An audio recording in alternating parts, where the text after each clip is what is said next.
If you are watching this, then you most likely know about the Breakfast Club.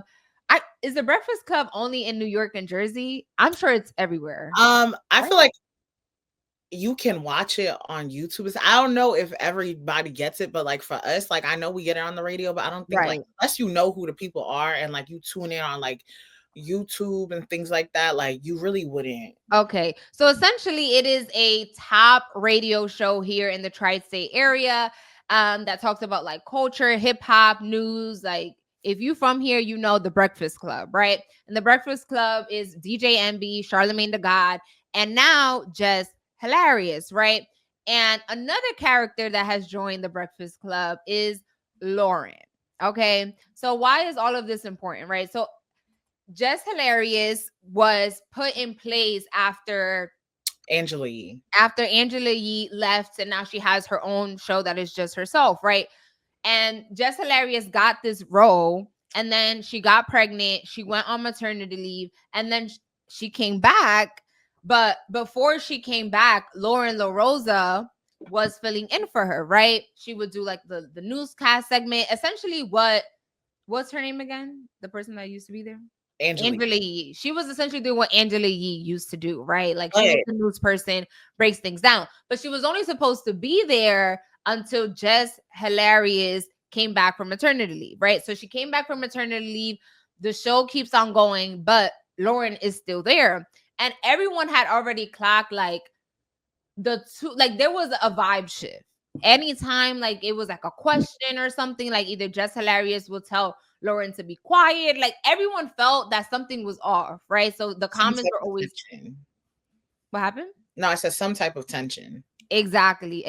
So baby, the tensions hit you know what I'm saying? When you don't address something, when it hits like over 100, you are going to explode. And that is what happened. Jess Hilarious, I guess, felt like I can't take it anymore. And she went on Instagram Live and she expressed how she was feeling. She broke down everything that I had said, essentially how she came back from maternity leave and whatever. She said, Jess Hilarious said, I was the one that actually picked Lauren to fill in for me. But then when I came back, it felt like you guys kind of wanted to push me away. But I'm just going to play a little bit of what she had to say about this, because she was just like, I don't like this, right? And the people were kind of like, I don't want to say coming for her, but they were. She had this segment called Jess with the Mess, and she felt like they were trying to like push her to be something that she wasn't. That's came back. It was weird. Yes, it was weird. Yeah, I at first, no, I did not. I wasn't too fond of Lauren. Nah, I wasn't too fond of her when I came back, because we had a whole plan. Even how when I came back, how I pick her to fill in for me, right? I come back, she ain't never leave. Then, all right, cool that she don't leave, but she's on only during my segment. If she was meant to be a fourth host, move her in another way. Why she got to be moved in on? Because nobody had a problem with Jess with the Mess until she started reading right. You know what I mean? Till she started reporting. I wasn't hired as a reporter. I was hired as Jess with the Mess. So she started reading and delivering details and all that stuff. Yes. Then that's when Jess with the Mess wasn't good enough no more. That's how it was presented. So I'm like, all right, cool. Who said that though? Because the internet said that? What are we talking about? No. This is our listeners. This is yeah. Why can't we worry about the comments? And these are people that enjoy the show and watch the show. It's not all about Instagram. It's YouTube. It's like we have people that have been watching the show.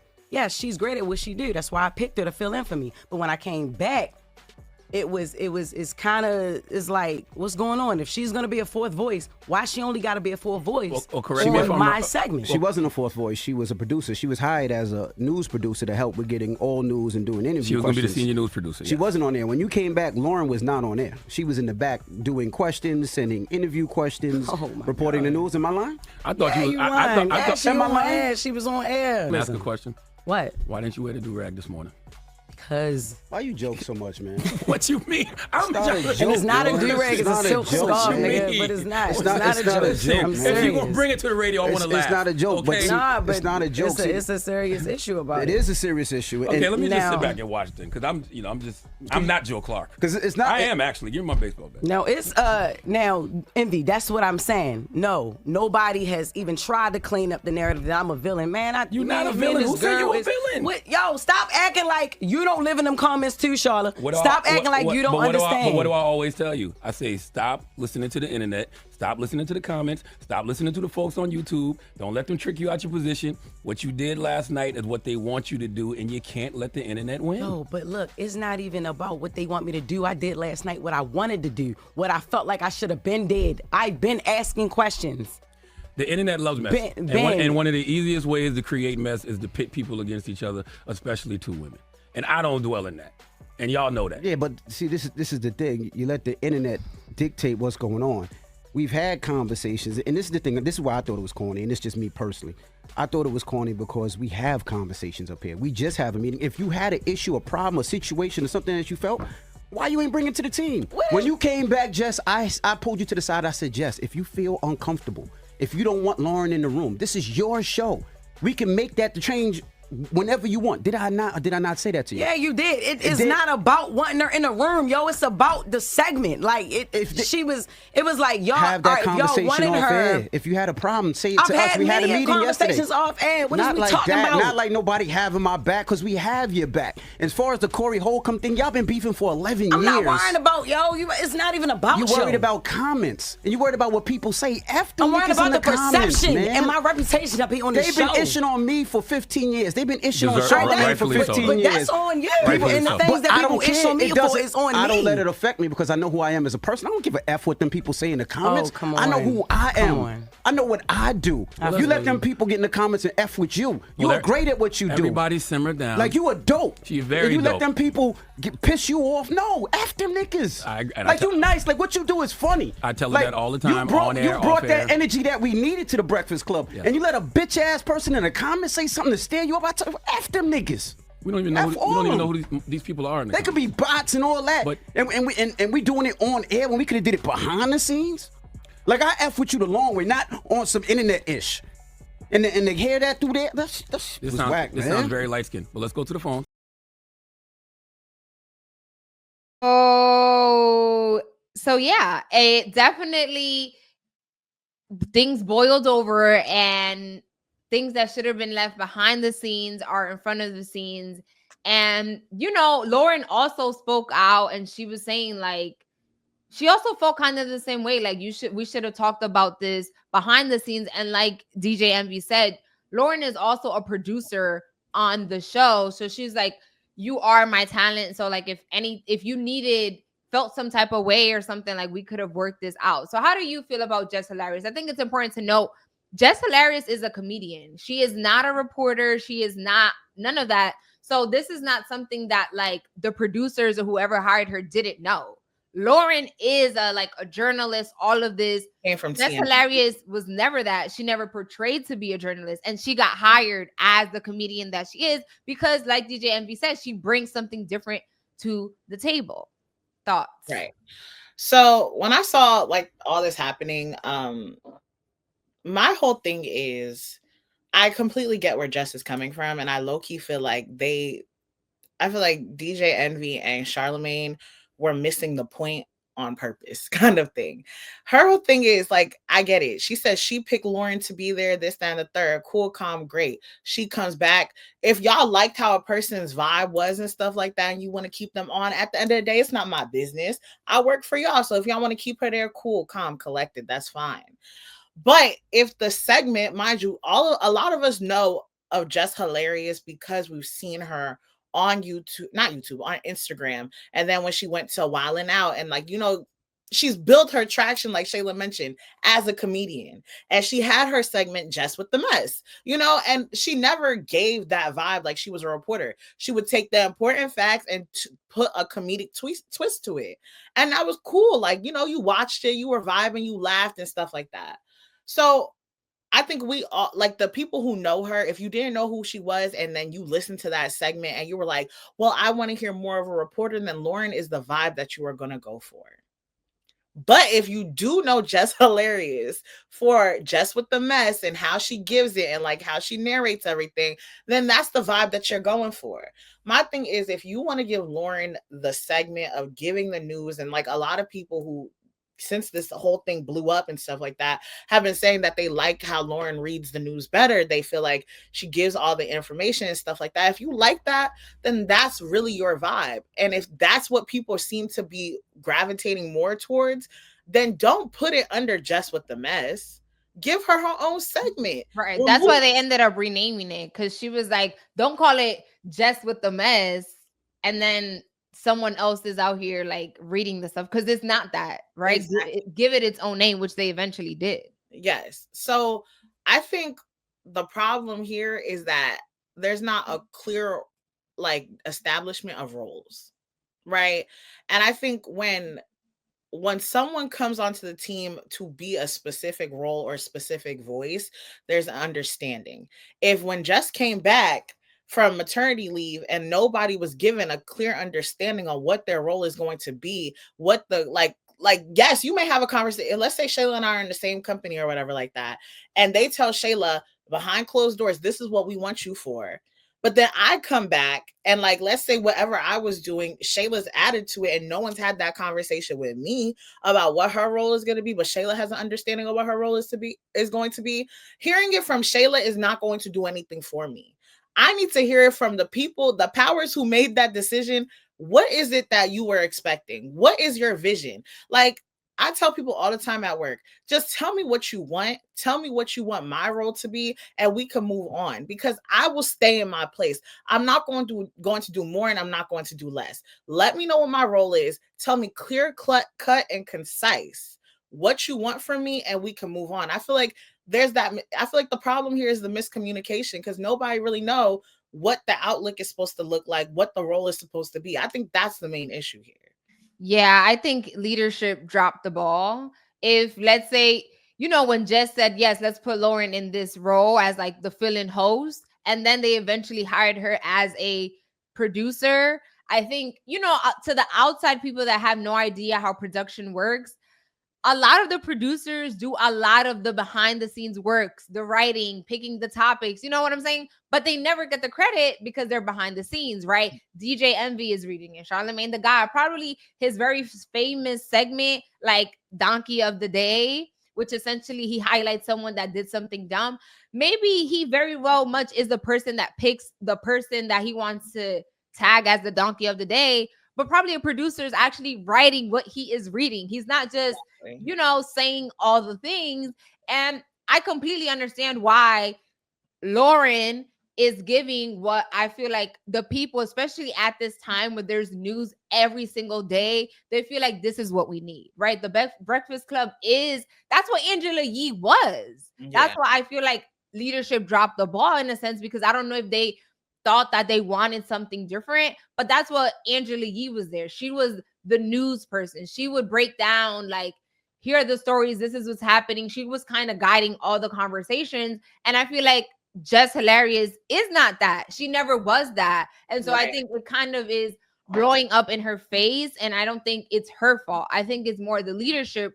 There wasn't a vision, or maybe they thought that this is what we wanted. We want to strive away from the news. And then they had a dose of Lauren and they saw that the people were like, no, this is actually what we want and what we need during these times. Right. And then Jess was already on the contract. She was coming back, and leadership probably didn't want to have that conversation, or just like Jess said, give her own segment. She's not saying that Lauren isn't good at what she does, and maybe the way that it's being expressed, we're all different, right? I know some people might think that I'm mean and I'm this because I'm direct, but that doesn't mean that it's not coming from a good place. That's just how I am and how I speak. Like, that's just who I am. So I think all of this falls a lot on leadership, because that's why the leadership gets paid the big bucks. You don't see them, but they're the ones that are making the decisions. And if Jess felt some type of way, you should have addressed it immediately. The first time she said, I don't want, don't call it Jess with the mess if she's the one that's presenting it. That should, like, after that, okay, don't worry, we're gonna change that next week, and give her own segment because you did hire her, right? Like she wants to feel that she is seen. And I think another point is Charlamagne the God, sometimes he pisses me off because he's very dismissive. And I feel like, especially for women, don't dismiss. I'm telling you how I feel. Don't tell me I'm not feeling that. Don't tell me it's just because the comments. No, I am feeling this way. And until you like not even reassurance, but don't tell me that I'm not feeling what I'm feeling. Don't tell me that, oh, it's because of the comments that I'm feeling this way. No, I am feeling this way, and let's address it and let's make a change. If you really my friend, like DJ Envy, if you ride with me the long way, then you would listen to what I'm saying. Not like people talk, but they're not listening, comprehending.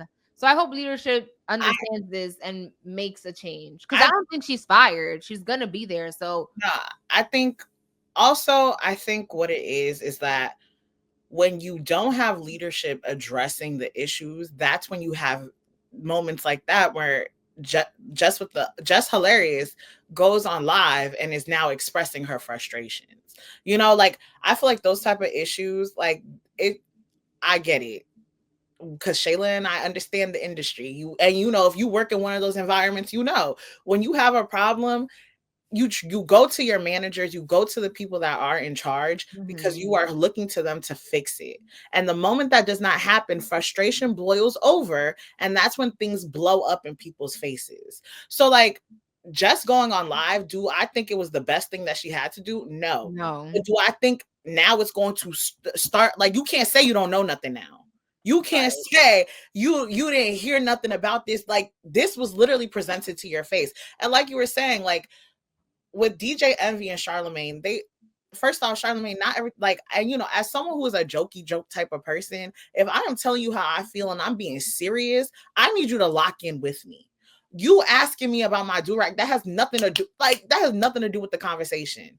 And like, for real, if she really wanted to turn up and crash out, she could have crashed out right there and then. Yeah. And like, to your point, it's like, I say this to Shayla sometimes too. It's like, how you gonna tell me about me? Like, and I just think, yes, DJ Envy, you want to sit there and say, don't pay attention to the comments. Look at half the scandals you were a part of. Maybe you should pay attention to the comments. Right. Maybe you should start addressing them. Right. Like, maybe you should. Like, my thing is, I get where Jess is coming from, because if you, especially if it's a brand that you created and you've cultivated on your own, you don't want to see somebody else basically taking charge of that. If I started off with Jess with the mess and it was my baby, basically, how you gonna sit there and ask somebody else? That's not the vision I have for it, because that was mine. Yeah, and also, unlike them, I feel like she did grow, you know, like her rise to fame is people liking her content. You know what I'm saying? Like, she wasn't just the regular, like, oh, I'm on TV and corporate way. She rose with her people. So she does care, aside from, like, she does feel upset about it, but she does care about her public perception, because that is what got her here. And I also do want to give an amazing big shout out to Lauren, because she is doing her big one. I don't think that there is any issue. You know what I'm saying? Like, it's putting her in a difficult predicament, because let's say, yes, she was then hired as a producer. She used to work for TMZ. Like, this is her moment to shine, right? Like, when you do get that opportunity as a producer, she probably did want to be in front of the cameras. But if you know anything about the industry, it is very hard to get on camera or to be the one actually presenting your work. So if she did get the opportunity and she is killing it, she does deserve to have a seat at the table. And like Jess Hilarious has said, she does do good at it. She's not saying don't do it, but we need to find a way to make room for both of them to be at that table, because they both deserve to be there. They just have different things to offer. And as the higher ups, like, just create different segments. Like, Jess offers something different than Lauren, and they both deserve to be there. And on that note, I just want to say this last thing to your point. It's like, there will always be room at the table that is meant for you. And like you said, like Lauren, congratulations. Like you are doing your big one. Like you are moving up. Jess, you are doing your big one. Like I never thought when I saw you on Instagram that you would end up being on the Breakfast Club. Like y'all are both doing amazing work. And I just think there needs to be clear guidelines on what is expected of both of y'all and the direction that's wanted. And I think like y'all will be able to mediate this. I don't think y'all be best friends, but I think y'all be able to mediate it. Right, we'll be coworkers.